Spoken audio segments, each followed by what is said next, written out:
Debentures के पूरे concept explanation के बाद अब हम स्टार्ट करेंगे टाइप्स ऑफ डिबेंचर्स।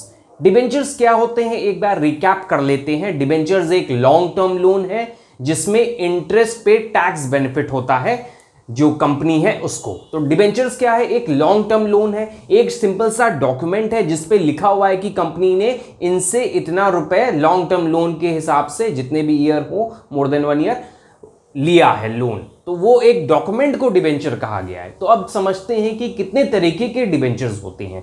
यहां पे देखिए सबसे पहला जो है, debentures can be divided into following 3 categories based on convertibility. अब जो पहला हम क्लासिफिकेशन कर रहे हैं डिबेंचर्स का, वो कन्वर्टेबिलिटी के बेसिस पे कर रहे हैं। हमने बेस क्या माना है, convertibility. Convertible, non convertible, partly convertible, 3 तरह के डिबेंचर्स हैं। तो पहले समझते हैं कन्वर्टेबल डिबेंचर्स कौन से नॉन कन्वर्टेबल डिबेंचर्स कौन से होते हैं। These types of debenture do not have any feature of conversion and are repayable on maturity। जैसे मैंने 5 इयर्स का डिबेंचर इशू किया है तो 5 साल के बाद हम उसको रीपे करके खत्म कर देंगे। कन्वर्टेबल वर्ड इसलिए यूज किया जा रहा है क्योंकि नॉन कन्वर्टेबल है, वैसे ही कन्वर्टेबिलिटी बेस इसलिए बनाया गया है क्लासिफिकेशन का क्योंकि डिबेंचर्स को कुछ टाइम पीरियड बाद इक्विटी शेयर्स में कन्वर्ट करने का ऑप्शन रहता है अगर कंपनी अलाउ करती है तो। लेकिन ये नॉन कन्वर्टेबल है तो मतलब ये इक्विटी शेयर में कन्वर्ट नहीं होंगे, जब मैच्योर होंगे सिंपली उनका पेमेंट करके रीपे करके रिडीम करके खत्म कर दिया जाएगा। Next is fully convertible debentures. देखिए अब आ गया, जो कन्वर्ट हो जाएंगे इक्विटी शेयर में एक टाइम पीरियड के बाद। तो चलिए देखते हैं क्या लिखा है। Such debentures are converted into equity share as per the terms of issue in relation to price and the time of conversion.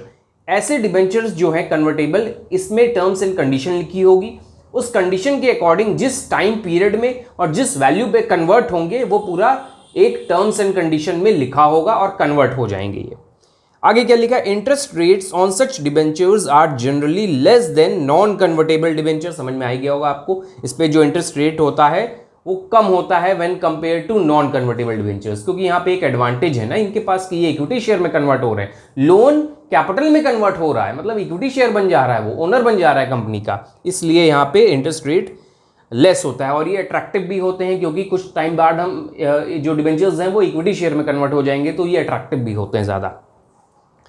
सो आगे दिया हुआ debentures, such debentures are generally less than non interest rate जो है कम है debentures because they carry an attractive feature of getting themselves converted into shares at a later time। ये बता दिया गया कि कुछ टाइम के बाद ये कन्वर्ट हो जाते हैं, इसलिए ज़्यादा अट्रैक्टिव होते हैं। Third is partly convertible debentures. These debentures can carry feature of both convertible and non-convertible debentures। The investor has the advantage of having both the feature in one debenture। यहाँ पे non convertible और convertible दोनों के feature include कर दिए गए हैं partly convertible debentures में। पार्टली कन्वर्टेबल में क्या होगा, कुछ डिबेंचर्स जो हैं, सपोज मैंने 100 डिबेंचर इशू किए कंपनी ने, 100 जो है कन्वर्टेबल होंगे, 100 नॉन कन्वर्टेबल होंगे, तो मतलब कुछ कन्वर्ट हो जाएंगे इक्विटी शेयर में कुछ टाइम पीरियड के बाद, कुछ नहीं होंगे, पार्टली कन्वर्टेबल। तो ये तो हो गया मेरा क्लासिफिकेशन डिबेंचर्स का on the basis of convertibility. अब हम आगे पढ़ते हैं अदर टाइप्स ऑफ डिबेंचर्स और उसके कुछ फीचर्स भी देख लेते हैं, तो हमारा टाइप्स ऑफ डिबेंचर कवर हो जाएगा। देखिए नीचे दिया हुआ है टाइप ऑफ डिबेंचर में बेयरर डिबेंचर ट्रांसफरेबल। इसका फीचर क्या है, ट्रांसफरेबल लाइक नेगोशिएबल इंस्ट्रूमेंट। देखिए नेगोशिएबल इंस्ट्रूमेंट वो होते हैं जिनको हम किसी और के नाम पे ट्रांसफर कर सकते हैं, जैसे एक एग्जांपल हो गया बिल्स ऑफ एक्सचेंज जो आपने क्लास 10 या 11 में पढ़ा होगा। तो ऐसे डिबेंचर जो बेयरर साइन करके सिंपली किसी और के नाम दे दिया जाए और कर दिया जाए, ऐसे डिबेंचर को बेयरर डिबेंचर कहा जाता है। Next is registered debenture, interest payable to registered person.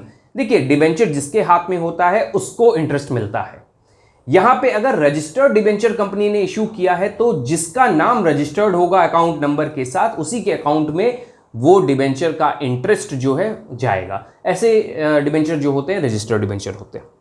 Mortgage debenture, जब कंपनी डिबेंचर इशू कर रही है तो इसका मतलब कंपनी लोन ले रही है।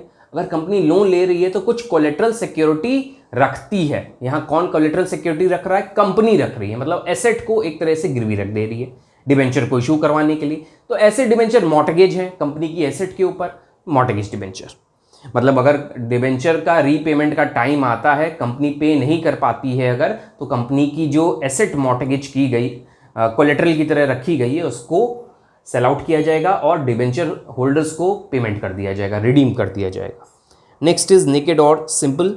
अनसिक्योर्ड होते हैं सिंपली जो डिबेंचर्स होते हैं, दैट आर रिडीमेबल, नेकेड और simple debentures. Next is redeemable. Redeemable आपको हमने बताया जो एक टाइम पीरियड के बाद रीपे करके खत्म कर दिए जाएंगे डिबेंचर्स। 10 ईयर्स के लिए डिबेंचर इशू किए गए, 10 साल बाद टाइम आया उनको प्रिंसिपल अमाउंट लौटाने का, तो हमने रीपे कर दिया। ऐसे सिंपल सी जो डिबेंचर्स हैं that are redeemable. Non redeemable जो रीपे नहीं किए जाएंगे, जब तक कंपनी चलेगी तब तक डिबेंचर्स चलेंगे। So these are other types of debenture. तो अभी हमने क्या कवर किया इस वीडियो में? Overall types of debenture on the basis of convertibility and other types of debenture, जिसके हमने फीचर्स भी देखे। नेक्स्ट वीडियो में हम advantages and disadvantages of issuing debenture